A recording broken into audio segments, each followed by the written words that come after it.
बच्चों हम next problem करते हैं। क्वेश्चन में दे रखा है resistance of conductivity cell filled with solution of an electrolyte. बोल रहा है कि इतना कॉन्सेंट्रेशन है, उसका 100 ओम रेजिस्टेंस है और बोल रहा है कि उसका कंडक्टिविटी 1.29 साइमन मीटर इनवर्स है। तो हमें यूनिट का भी ध्यान देना होगा। और केस 1 में बोला गया है कि यहाँ का जो रेजिस्टेंस है दैट इज 100 ओम और कॉन्सेंट्रेशन है, मोलैरिटी है 0.1 मोलर, है ना। और बोला गया है कि इसकी कंडक्टिविटी है कि 1.29 साइमन मीटर इनवर्स। और कहा गया है केस 2 में same cell when filled with 0.02 molar of same solution, मतलब कि वॉल्यूम दोनों का सेम है और सेल भी सेम है। तो सेल सेम है तो इसका मतलब कि जो सेल कांस्टेंट होगा दोनों केस में सेम है। क्लियर। यहाँ पे cell constant for both cases are same. तो केस 2 में बोला गया है कि उस समय जो कॉन्सेंट्रेशन है वो कितना है 0.02 मोलर और उस समय उसका रेजिस्टेंस कितना था, बोला गया है 500 ओम और मोलर कंडक्टिविटी आपको बतानी है, मतलब you have to calculate lambda m. तो लैम्डा एम निकालोगे तो फॉर्मूला क्या होता है 1000 के अपॉन मोलैरिटी। यहाँ पे इसकी यूनिट साइमन सेंटीमीटर इनवर्स, ये मोलैरिटी है तो ये कैलकुलेट करके क्या आएगा Simon centimetre square mole inverse. हाँ, तो क्वेश्चन में मोलैरिटी दे रखी है। यहाँ पे के को हम क्या ले सकते हैं 1000 बाई एम। यहाँ पे क्या लिखे 1 बाई आर, या फिर आप ऐसे देखो k is equal to G into L by A. और क्वेश्चन में जी नहीं दे रखा लेकिन रेजिस्टेंस दे रखा है 1000 बाई एम, रेजिस्टेंस के जगह जी की जगह 1 by R into L by A. Question में देखिए मोलैरिटी दे रखी है कितनी, यहाँ पे 0.02, रेजिस्टेंस कितना दे रखा है 500 ओम और सेल कांस्टेंट आपको पता नहीं है। तो यहाँ पे यूनिट्स का ध्यान दीजिए। आपने यहाँ पे साइमन सेंटीमीटर इनवर्स निकाला तो जो एल बाई ए लेना चाहिए आपको किस में लेना चाहिए, सेंटीमीटर इनवर्स में लेना चाहिए। तो आप क्वेश्चन को देखते हैं कि ये आपको दिख रहा है यहाँ पे डेटा, ये वाले केस 1 के। तो हम यहाँ पे क्या लिख सकते हैं K conductivity is equal to G into L by A. G की जगह लिख सकते हैं 1 by R into L by A.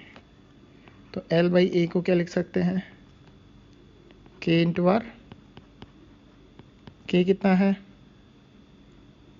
1.29 Simon metre inverse और ये जो है रेजिस्टेंस है कितना है 100 ओम।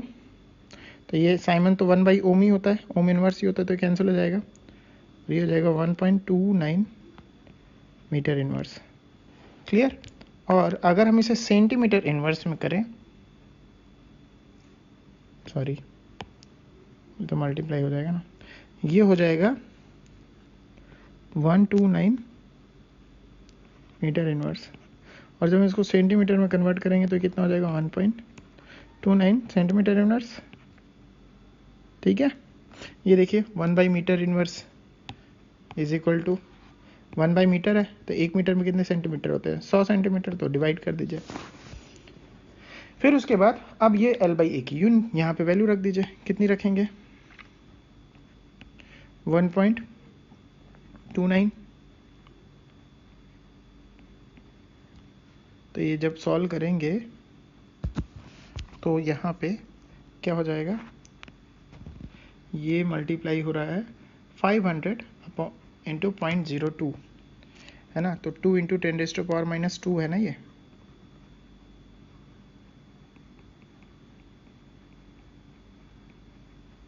तो ये 1000 हो गया, 1000 इंटू 10⁻⁻2 कितना हो गया 10, तो ये हो गया, तो ये हो जाएगा 1000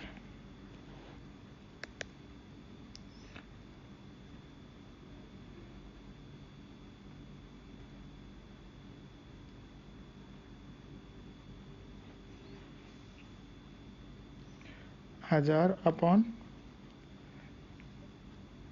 10 इंटू 1.29, और ये हो जाएगा 1.29 into 10⁻², unit Simons centimetre square mole inverse. ठीक है, अगर आप इसे मीटर इनवर्स में, मीटर स्क्वायर में कन्वर्ट करना चाहते हो तो बिल्कुल कन्वर्ट कर सकते हैं। यहाँ पे आपको पता है 1 centimetre is equal to 10⁻² metre, तो 1 सेंटीमीटर स्क्वायर कितना हो जाएगा 10⁻⁻4, है ना, मीटर स्क्वायर। तो अगर मीटर स्क्वायर में अगर ऑप्शंस में दे रखा है तो आप इंटू 10⁻⁻4 मीटर स्क्वायर में कन्वर्ट करके भी क्वेश्चन को सॉल्व कर सकते हैं।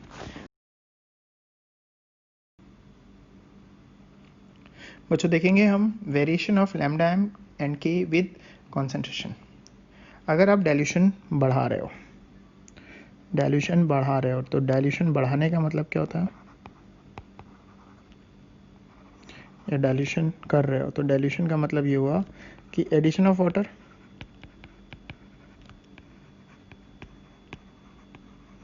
आप एडिशन ऑफ वाटर करोगे तो जो नंबर ऑफ आयंस होंगे,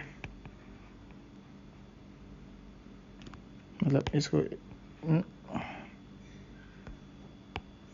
जो कॉन्सेंट्रेशन होगा वो क्या होगा, डिक्रीज होगा। अब जब कंसंट्रेशन डिक्रीज होता है तो इम्पॉर्टेंट चीज़ ये है कि जो कंडक्टिविटी होती है वो डिक्रीज करती है, और जो मोलर कंडक्टेंस होता है या मोलर कंडक्टिविटी होती है वो बढ़ती है। पहले इस फैक्ट्स को हम एनालाइज करेंगे कि ये क्या कहने का मतलब है।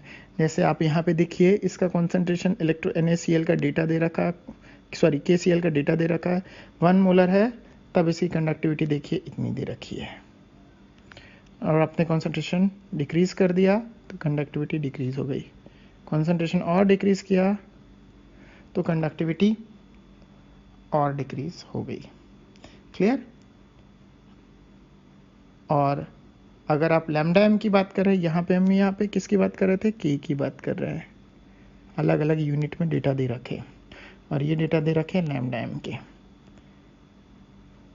लैम्डा एम की वैल्यू देखिए, 1 मोलर पे इतनी थी, 0.1 मोलर पे जब आपने कॉन्सेंट्रेशन और घटाया तो मोलर कंडक्टिविटी बढ़ गई, और कॉन्सेंट्रेशन और कम किया तो मोलर कंडक्टिविटी और बढ़ गई।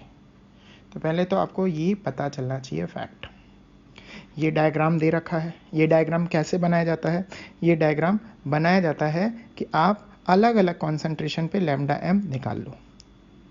कैसे निकालोगे, आपको व्हीटस्टोन ब्रिज के थ्रू रेजिस्टेंस आप निकाल सकते हो। तो ये डेटा निकालने के लिए आप क्या करते हो, व्हीटस्टोन ब्रिज यूज करते हो।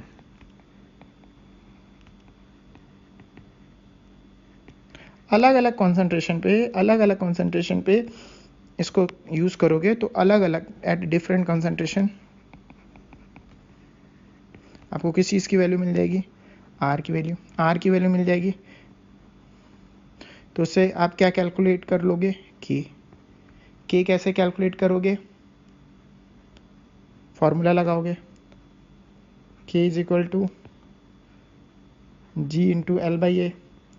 जी कैसे कैलकुलेट करोगे, 1/r, और L बाई ए तो आपको पता हो गया क्योंकि सेल पता है। तो आपको अलग अलग कॉन्सेंट्रेशन पे हर के की वैल्यू निकाल लोगे, और अगर के की वैल्यू निकाल लिया है तो उस कॉन्सेंट्रेशन पे लैम्डा एम का ये फॉर्मूला यूज करोगे, 1000 के अपॉन एम को यूज करोगे तो आपको मोलर कंडक्टिविटी आ जाएगी। तो वो सारे डेटा को आप लाइन यहाँ पे प्लॉट कर लोगे। इस तरीके से आपको ये कर्व मिल जाता है। आपको प्लॉट करना नहीं है, इस तरीके से प्लॉट किया जाता है और इस तरीके से ये ग्राफ बनाया गया। तो ग्राफ के क्या ऑब्जर्वेशन थे, पहले हम उनको एनालाइज कर लेते हैं। ग्राफ का एनालिसिस क्या है कि आप अगर लेफ्ट से राइट जाए तो कॉन्सेंट्रेशन बढ़ रहा है, लेकिन राइट से लेफ्ट आए तो आपका डाइल्यूशन बढ़ रहा है। तो आपको ये बात समझ में आना चाहिए, जैसे आप यहाँ पे ग्राफ में इधर जा रहे हो तो यहाँ से डाइल्यूशन हो रहा है, डाइल्यूशन हो रहा है, तो जैसे जैसे डाइल्यूशन होता है तो लैम्डा एम की वैल्यू क्या होती है, बढ़ती है। यहाँ पे डेटा से देख लीजिए। ऑब्जर्वेशन ये रहा है कि स्ट्रॉन्ग इलेक्ट्रोलाइट के लिए ये ग्राफ लीनियर होता है और जो वीक इलेक्ट्रोलाइट है उसके लिए ग्राफ कर्व होता है। और यहाँ पे ये जो पॉइंट्स मिलेगा इसको हम बोलते हैं इनफाइनाइट लैम्डा एम इन्फिनिटी। क्या बोलते हैं इसको, लैम्डा एम इन्फिनिटी, मतलब इनफाइनाइट डाइल्यूशन में होने वाला मोलर कंडक्टेंस। तो एक साइंटिस्ट था जिसका नाम था डिबाय हकल,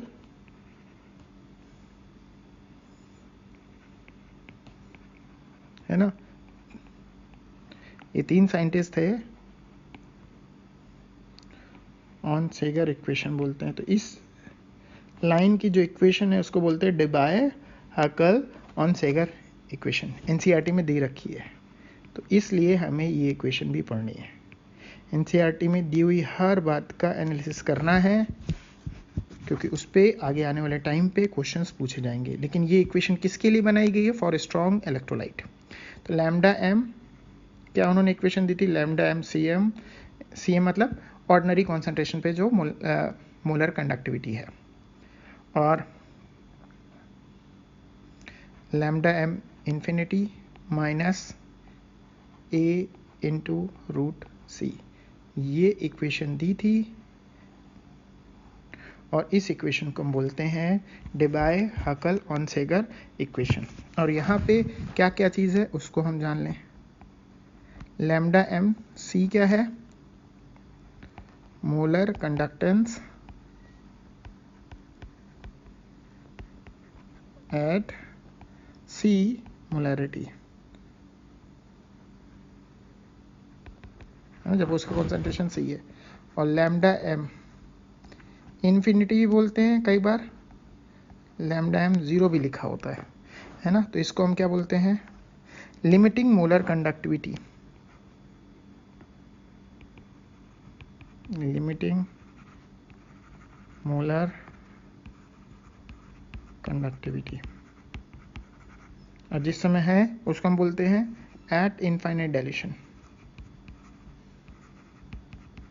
फिर से मैं आपके को ये बात बताना चाहूँगा कि ये जो इक्वेशन लिखी गई है वो किसके लिए वैलिड है, ये वैलिड है फॉर स्ट्रॉन्ग इलेक्ट्रोलाइट। तो ये वैलिड है फॉर स्ट्रॉन्ग इलेक्ट्रोलाइट, वीक के लिए कोई इक्वेशन नहीं दी गई है।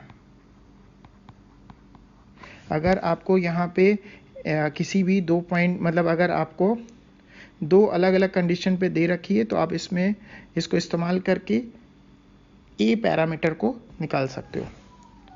ये जो ए है, फॉर ए गिवन सॉल्वेंट